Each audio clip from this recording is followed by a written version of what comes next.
ಎಲ್ರಿಗೂ ನಮಸ್ಕಾರ. ನಾನು ಇವತ್ತಿನ ವಿಡಿಯೋದಲ್ಲಿ ಉಳಿದಿರ್ತಕ್ಕಂಥ ಅನ್ನದಿಂದ ನಾನು ಒಂದು ತಾಲಿಪೆಟ್ಟು ಮಾಡೋದು ತೋರಿಸ್ತಿದ್ದೀನಿ. ಅಕ್ಕಿ ರೊಟ್ಟಿ, ಮಸಾಲೆ ರೊಟ್ಟಿ, ತಾಲಿಪೆಟ್ಟು ಅಂತಿದ್ದೀವಲ್ಲ, ಅನ್ನ ಉಳಿದಿರುತ್ತಲ್ಲ ಆ ಅನ್ನದಿಂದ ಮಾಡೋದು ತೋರಿಸ್ತಾ ಇದ್ದೀನಿ. ಬನ್ನಿ ಹಾಗಿದ್ರೆ ಯಾವ ಥರ ಮಾಡೋದು ಅಂತ ನೋಡ್ಕೊಂಬರೋಣ. ಸ್ವಲ್ಪ ಒಂದು ಮಿಕ್ಸಿ ಜಾರಲ್ಲಿ ಒಂದು ಸ್ವಲ್ಪ ಖಾರಕ್ಕೆ ಹಸಿಮೆಣ್ಸಿನ್ಕಾಯಿ, ಸ್ವಲ್ಪ ಶುಂಠಿ ಮತ್ತು ಉಪ್ಪು ಹಾಕ್ಕೊಂಡು ಸ್ವಲ್ಪ ಜೀರಿಗೆ ಹಾಕ್ಕೊಂಡು ನೈಸಾಗಿ ಇದನ್ನ ಪೇಸ್ಟ್ ಮಾಡಿಟ್ಕೊಳ್ಳೋಣ. ಇದು ಮಸಾಲ, ಇದು ಚೆನ್ನಾಗಿ ಅನಿಸುತ್ತೆ ಈ ತಾಲಿಪೆಟ್ಟಿಗೆ ನಾವು ಹಾಕ್ಕೊಂಡು ಮಾಡೋದ್ರಿಂದ.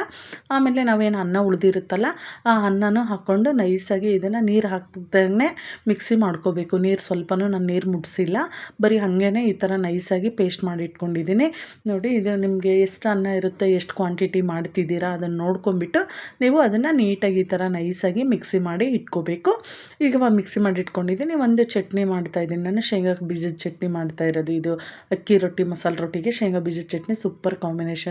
ಶೇಂಗಾ ಹುರಿದು ಇಟ್ಕೊಂಡಿದ್ದೆ ನಾನು, ಮೆಣಸಿನ್ಕಾಯಿನೂ ಖಾರಕ್ಕೆ ಹುರಿದು ಇಟ್ಕೊಂಡಿದ್ದೆ, ಖಾರಕ್ಕೆ ಎಷ್ಟು ಬೇಕೋ ಅಷ್ಟು ಮೆಣಸಿನ್ಕಾಯಿ ಮತ್ತು ಬೆಳ್ಳುಳ್ಳಿ, ಉಪ್ಪು, ಸ್ವಲ್ಪ ಹುಣಸೆಹಣ್ಣು, ಕೊತ್ತಂಬರಿ ಸೊಪ್ಪು ಹಾಕ್ಬಿಟ್ಟು ನೀರು ಹಾಕಿ ಚೆನ್ನಾಗಿ ಇದನ್ನು ಮಿಕ್ಸಿ ಮಾಡ್ಕೊಳ್ಳೋಣ.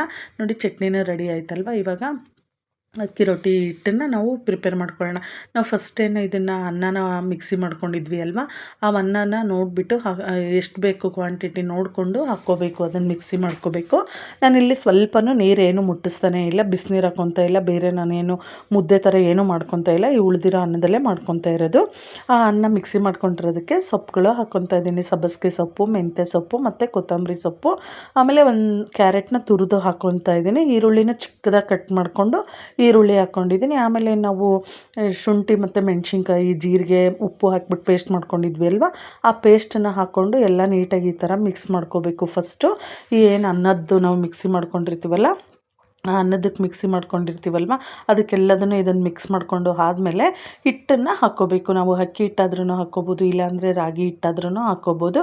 ಇಲ್ಲಿ ನಾನು ಮಾಡ್ತಾ ಇರೋದು ಅಕ್ಕಿ ಹಿಟ್ಟಿಂದು ತಾಲಿಪೆಟ್ಟು, ಸೊ ಹಂಗಾಗಿ ನಾನಿಲ್ಲಿ ಅಕ್ಕಿ ಹಿಟ್ಟನ್ನೇ ಹಾಕ್ಕೊತಾ ಇದ್ದೀನಿ. ನಿಮಗೆ ಸ್ವಲ್ಪನೂ ನೀರೇನು ಮುಟ್ಸೋದು ಬೇಡ, ಇದಕ್ಕೆ ನೀರು ಹಾಕ್ಕೊಳ್ಳೇಬಾರ್ದು. ಇದು ಏನು ಅನ್ನದ್ದು ನಾವು ಮಿಕ್ಸಿ ಮಾಡ್ಕೊಂಡಿರ್ತೀವಲ್ವ, ಅದು ಅನ್ನದ್ದು ಎಷ್ಟು ಸರಿ ಹೋಗುತ್ತೋ ಆ ಒಂದು ಇದಕ್ಕೆ ನಾವು ನೀಟಾಗಿ ಈ ಥರ ಕಲಿಸ್ಕೋಬೇಕು. ಚೆನ್ನಾಗೆಲ್ಲದನ್ನು ನಾದ್ಕೊಂಡು ಕಲಿಸ್ಕೋಬೇಕು ಅಕ್ಕಿ ಹಿಟ್ಟು ಹಾಕ್ಕೊಂಡು. ನಿಮಗೆ ಸ್ವಲ್ಪ ಬೇಕು ಅಂದರೆ ನೀವು ಸಪ್ರೇಟಾಗಿ ಎತ್ತಿ ಇಟ್ಕೊಂಡು ರಾಗಿ ಹಿಟ್ಟು ಹಾಕ್ಕೊಂಡು ಮಾಡ್ಬೋದು, ರಾಗಿದು ಚೆನ್ನಾಗಿರುತ್ತೆ. ನಾನಿಲ್ಲಿ ಬರೀ ಅಕ್ಕಿದೇ ಮಾಡಿ ತೋರಿಸ್ತಾ ಇದ್ದೀನಿ. ನೋಡಿ, ಈ ಥರ ನಾವು ಏನೊಂದು ಹಿಟ್ಟು ಹದ ಕಲಿಸ್ಕೋತೀವಲ್ವ ಅದೇ ಒಂದು ಹದಕ್ಕೆ ನೀಟಾಗಿ ಈ ಥರ ಕಲಸಿ ಇಟ್ಕೊಂಡಿದ್ದೀನಿ. ತುಂಬ ಅಂದರೆ ತುಂಬ ಚೆನ್ನಾಗಿರುತ್ತೆ, ಮೆತ್ತಗೆ ಅಂದರೆ ಸಾಫ್ಟಾಗಿ ಬರುತ್ತೆ ಇದು ಅಕ್ಕಿ ಅನ್ನದ್ದು ಮಾಡ್ಕೊಂಡಿರ್ತೀವಲ್ವ. ಟೇಸ್ಟು ಅಂದರೆ ತುಂಬ ಗರಿಗರಿಯಾಗಿ ರೋಸ್ಟು ಒಂಥರ ಗಟ್ಟಿ ಥರ ಅನಿಸಲ್ಲ, ಸಾಫ್ಟಾಗಿ ಚೆನ್ನಾಗಿರುತ್ತೆ. ನೋಡಿ, ಆಮೇಲೆ ನಾನು ಇದು ಒಂದು ಒಬ್ಬಟ್ಟು ಶಿಟ್ಟು ತೊಗೊಂಡು ಎಣ್ಣೆ ಹಚ್ಬಿಟ್ಟು ಈ ಥರ ನಮಗೆ ಯಾವ ಸೈಜಲ್ಲಿ ಬೇಕೋ ಆ ಸೈಜಲ್ಲಿ ಮಾಡ್ಕೋಕ್ಕೆ ಹಿಟ್ಟು ತೊಗೊಂಡು ಈ ಥರ ಸ್ವಲ್ಪ ಕೈಯಲ್ಲಿ ತಟ್ಬಿಟ್ಟು ನಾನು ಆಮೇಲೆ ಲಟ್ಟಣಿಗೆಯಿಂದ ಎಣ್ಣೆ ಹಚ್ಕೊಂಡು ಚೆನ್ನಾಗಿ ಈ ಥರ ಉದ್ದುತ್ತಾ ಇದ್ದೀನಿ. ಎಷ್ಟು ತೆಳ್ಳಾಗುತ್ತೋ ಅಷ್ಟು ತೆಳ್ಳ ಉದ್ಬಿಟ್ಟು ನಾನು ಹಂಚನ್ನು ಕಾಯಕ್ಕೆ ಇಟ್ಟಿದ್ದೆ. ಅದು ಹಂಚು ಕಾದಿದೆ ಅಲ್ವ, ಅದಕ್ಕೆ ಹಾಕಿ ಸ್ವಲ್ಪ ಎಣ್ಣೆ ಹಾಕಿಬಿಟ್ಟು ಬೇಯಿಸ್ಕೋಬೇಕು. ಸ್ವಲ್ಪ ಇದು ಬೇಯೋದು ನಿಧಾನ, ಸ್ವಲ್ಪ ಸ್ಲೋ ಆಗುತ್ತೆ ಬೇಯೋದು.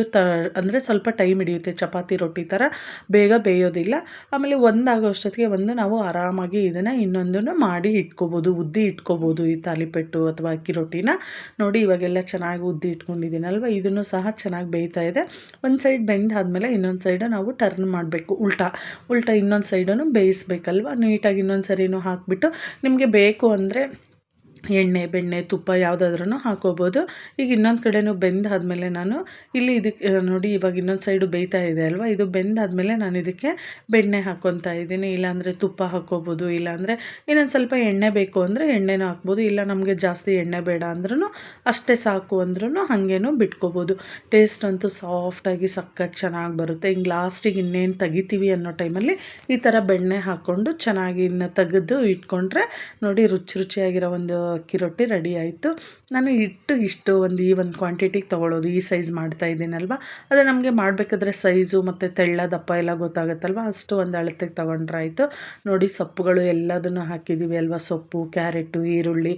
ಟೇಸ್ಟ್ ಅಂತೂ ಸೂಪರಾಗಿರುತ್ತೆ. ಮಸಾಲ ಅದೇನು ನಾವು ಮಿಕ್ಸಿ ಮಾಡ್ಕೊಂಡಿರೋದೊಂದು ಹಸಿಮೆಣ್ಸಿನ್ಕಾಯಿ, ಜೀರಿಗೆ, ಶುಂಠಿ, ಆ ಫ್ಲೇವರು ತುಂಬ ಅಂದರೆ ತುಂಬ ಚೆನ್ನಾಗಿ ಬರುತ್ತೆ. ಆಮೇಲೆ ಹೆಲ್ದಿ ಕೂಡ ಹೌದು, ಸಖತ್ತಾಗಿರುತ್ತೆ ಟೇಸ್ಟು. ಈ ಒಂದು ತಾಲಿಪೆಟ್ಟಿಗೆ ಶೇಂಗಾ ಚಟ್ನಿ ಒಳ್ಳೆ ಕಾಂಬಿನೇಷನು, ಸೂಪರಾಗಿ ಬರುತ್ತೆ ಶೇಂಗಾ ಚಟ್ನಿ. ಸ್ವಲ್ಪ ಬೇಯೋದು ಲೇಟು. ನಾವು 2 ಹಂಚು ಬೇಕಾದ್ರೂ ಇಟ್ಕೊಂಡ್ಬಿಟ್ಟು ಬೇಯಿಸ್ಬೋದು. ಬೇಗನೆ ಮಾಡಿ ಕೊಡ್ಬೋದು. ಆರಾಮಾಗಿ ಬಿಸಿ ಬಿಸಿದು ಈ ಥರ ಮಾಡಿಕೊಟ್ರೆ ಮನೇಲಂತೂ ಎಲ್ರಿಗೂ ತುಂಬಾ ಇಷ್ಟ ಆಗುತ್ತೆ ಈ ಒಂದು ರೆಸಿಪಿ. ಆಮೇಲೆ ಹೆಲ್ದಿ ರೆಸಿಪಿನೂ ಹೌದು. ರೈಸ್ ಉಳಿದಿತ್ತು ಅಂದರೆ ಇದು ನಾವು ಈ ಥರ ಆರಾಮಾಗಿ ಮಾಡಿಕೊಂಡು ತಿನ್ಕೋಬೋದು. ಸಖತ್ತಾಗಿರುತ್ತೆ. ಉಳಿದಿರೋ ಅನ್ನದಿಂದನೇ ಈ ಥರ ಮಾಡಿರೋದು ನಾನು. ಈ ಅನ್ನ ಇರಲಿಲ್ಲ ಅಂದರೆ ನಾನು ಲಾಸ್ಟ್ ವಿಡಿಯೋದಲ್ಲೂ ತೋರಿಸಿದ್ದೆ ಬರೀ ಅಕ್ಕಿ ಹಿಟ್ಟಿಂದ ಯಾವ ಥರ ಮಾಡೋದು ಅಂತ. ಆ ಥರ ಆದ್ರೂ ಮಾಡ್ಕೋಬೋದು. ಇನ್ ಕೇಸ್ ಅನ್ನ ಉಳಿದಿದ್ರೆ ಪುಳಿಯೋಗರೆ, ಚಿತ್ರಾನ್ನ ಆ ಥರ ಮಾಡೋದಕ್ಕಿಂತ ಈ ಥರ ಒಂದು ಒಳ್ಳೆ ಹೆಲ್ತಿ ರೆಸಿಪಿ ಮಾಡ್ಕೋಬೋದು. ನೋಡಿ, ಇದಕ್ಕೆ ಶೇಂಗಾ ಚಟ್ನಿ ಹಾಕ್ಕೊಂಡು ತಿಂದರೆ ಸೂಪರಾಗಿರುತ್ತೆ. ನಿಮಗೂ ಏನಾದರೂ ಈ ವಿಡಿಯೋ ಇಷ್ಟ ಆಗಿದ್ದರೆ ಪ್ಲೀಸ್ ಲೈಕ್ ಮಾಡಿ, ಶೇರ್ ಮಾಡಿ. ಆಮೇಲೆ ಯಾವ ಥರ ಬಂದಿದೆ ಅಂತ ಕಮೆಂಟಲ್ಲಿ ತಿಳಿಸಿ. Thank you so much.